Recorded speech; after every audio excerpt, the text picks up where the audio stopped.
Welcome to the conversation on TYT Network. We want to talk a little bit about the Arbery case, and we brought in a specialist from Atlanta. I like that. That sounds cool. And Rashad Ritchie was actually voted the best talk radio personality in Atlanta by the Atlanta Journal-Constitution, which is pretty badass. And he's on News and Talk 1380 WAOK. He's also a political analyst for the local CBS affiliate there. He's also top 40 under 40 in the Atlanta Business Chronicle. It goes on and on. Okay, Rashad, I get it. You're fired. Man, I'm that dude. You're that dude. All right, but we do have a serious issue in this case. Yeah.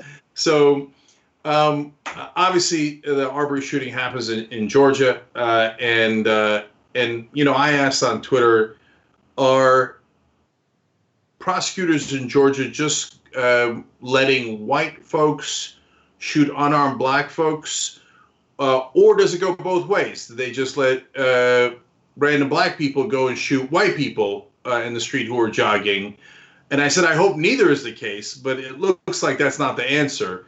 And people have called this a modern day lynching. And is that too far, or do you think that's accurate? Yeah, hell no, that's not too far. And let me tell you why that's not too far. When you look at the operational definition of lynching, lynching means an organized mob in pursuit of a citizen who is suspected of committing a crime, and they utilize what's called extrajudicial means to assassinate or kill that individual. It doesn't have to be a hanging. The definition of lynching is exactly what happened, this mob-like mentality to chase this individual down, take the law into their own hands, and people like Mayor Keisha Lance Bottoms, the mayor of Atlanta, who said this was a modern-day lynching, is correct, contrary to what some conservatives like Candace Owens have said. And here's what's interesting. You have black conservatives now going in on other black conservatives that took the wrong side of this narrative. And it is rare for black conservatives to turn in on their own because they're a pretty tight-knit group. It's a small family, and they try to make sure they have each other's back. But you see now that's starting to implode as well. Well, the mind of a black conservative is interesting. I grew up Muslim.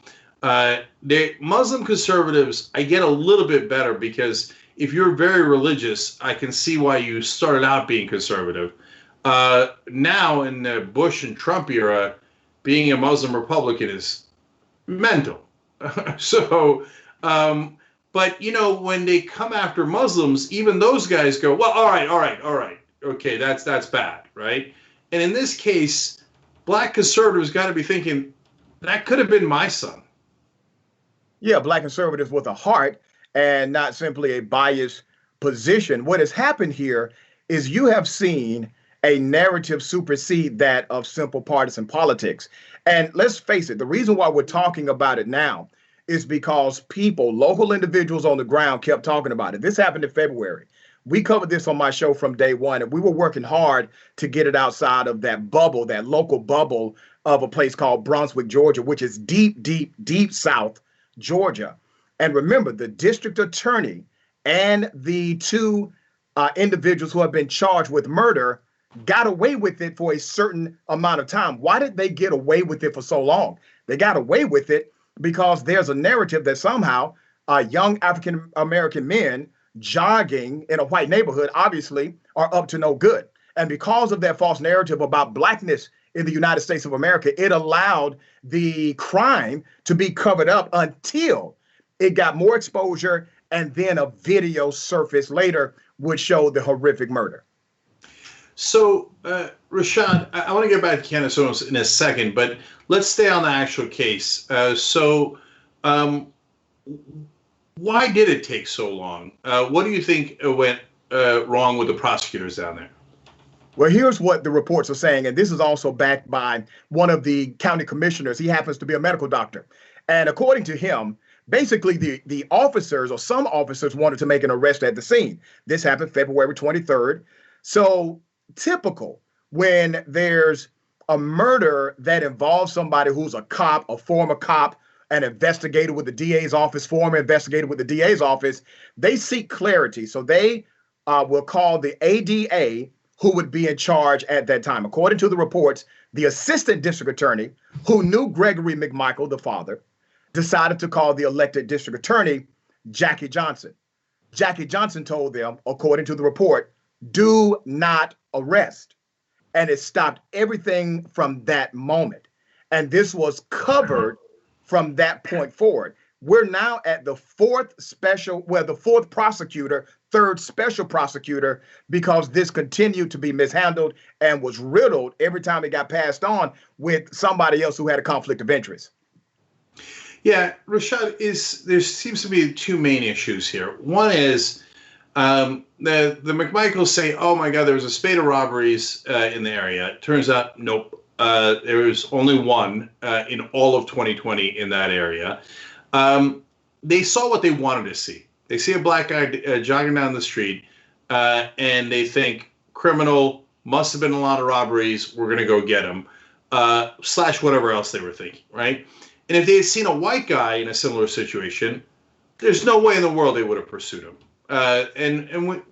Any rational person knows that MAGA guys can get denied till they're blue in the face, but everybody else knows it, and even black conservatives, most of them outside of Canada know it, unless paid not to know it. And then the second part is, well, this is the second part of white privilege. You're already part of the system, so you have buddies in the system, you have connections in the system, and when you do, even if you do something wrong, it makes it easier to get away, right? So, Rashad, isn't this the overall overarching problem of what we call white privilege? People think, like, when you say white privilege, it means that every white person has a mansion and a yacht, right? No, it just means that you get to jog down the street without getting, a shotgun hole in your chest, and you never know you had that privilege.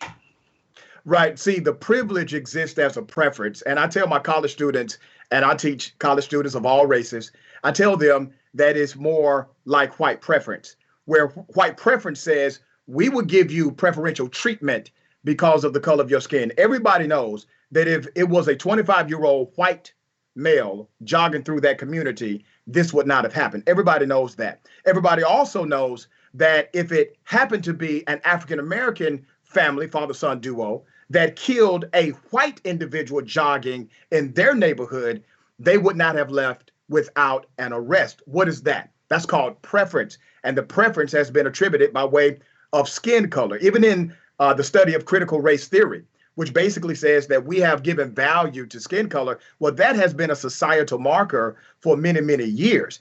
And it is so indoctrinated into our everyday existence that those who are beneficiaries of this white privilege really don't know it. Most of them are just living their lives without the contrast example until things like this are presented to them. And they fight hard against any racial narrative. They will say, oh, no, this is not about race. Well, of course it's about race, because we know that a white male would not have faced the same circumstance.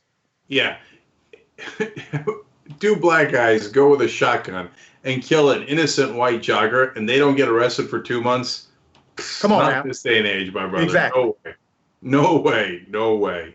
Okay, so I want to ask you about the third guy, William Roddy Bryan. What's your take on him and his role in this? The guy who's... Yeah. So I talked about him this morning. I saw an interview that he did, and basically his attorney called him stupid, dumb, and uneducated, and that's why he can't answer simple questions.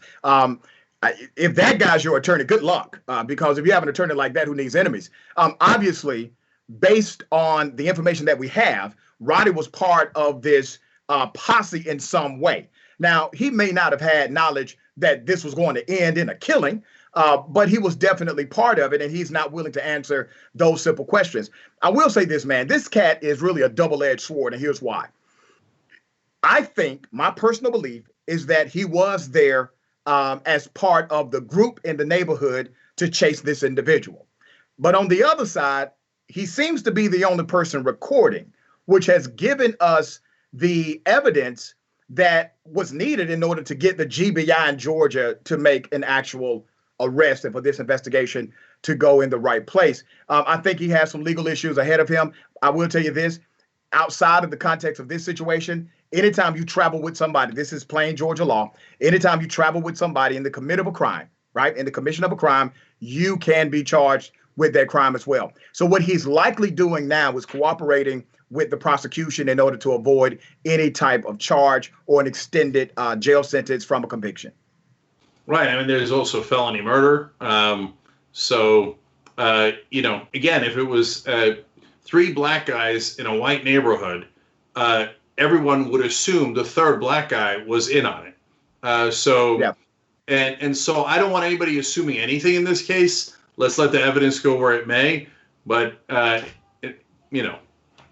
take a different stance. I'm actually okay with assuming. You know why? Because I am a judicial officer in the court of public opinion, not the court of law. In the court of public opinion, I can make common sense conclusions and assumptions based on my experiences, exposures, and environments. Inside of a court of law, the burden of evidence is quite different. But this is the court of public opinion. All right. Rashad Ritchie, thank you so much for joining us. Really, really appreciate it. Thank you, man. I appreciate you having me.